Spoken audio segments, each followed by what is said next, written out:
یہ میں نے بارہا سوچا کہ ہم سفروں کو بتلا دوں، میری منزل ہے اب یہی سفر، میں چپ رہا پھر بھی۔ کئی دفعہ آپ سوچتے بھی ہیں کہ اپنے ساتھ چلنے والوں کو جو زندگی کے سفر میں آپ کے ساتھ ہیں یہ بتا دوں کہ یار اس سفر سے مجھے ایسی محبت ہو گئی ہے کہ اب میں نے اسی سفر پہ رہنا ہے، یہ سفر ہی میری منزل بن چکی ہے۔ لیکن آپ یہ بھی نہیں بتا سکتے، اس لیے کہ دنیا میں آپ ان کے ساتھ دنیا داری کے ساتھ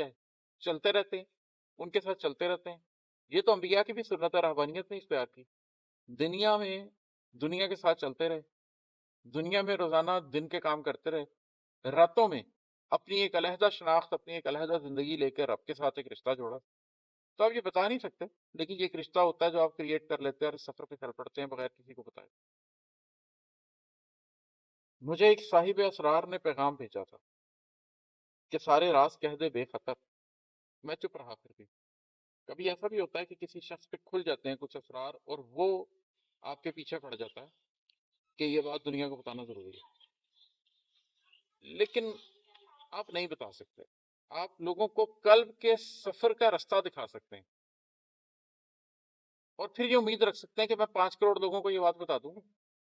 ان 5 کروڑ لوگوں میں سے 5 اس رستے پہ چلیں گے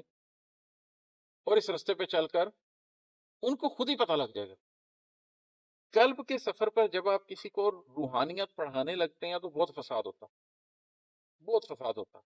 روحانی سلسلے کریٹ ہوتے ہیں، پتہ نہیں کیا کچھ ہوتا ہے۔ اس لیے کسی کو یہ بتانا نہیں ہے کہ ملے گا کیا، رستہ دکھا دینا، اس رستے کے اوپر جائے گا ہی کوئی نہیں، چنانچہ کوئی پائے گا ہی کچھ نہیں۔ میں آپ کو اس کی ایک مثال بھی دیتا ہوں۔ حضرت علی حجویری کے بارے میں انہوں نے اپنی کتاب میں حجت البالغہ میں لکھا ہے کہ جوانی میں، نوجوانی میں مجھے ایک لڑکی سے محبت ہو گئی بغیر دیکھے، اور قریب تھا کہ میں اپنا دین و دنیا اس کے پیچھے برباد کر لیتا کہ مجھے اللہ مل گیا اور میں اس رستے پہ چل گیا۔ اب آپ کو ہزاروں لاکھوں لوگ ملیں گے جو کہیں گے کہ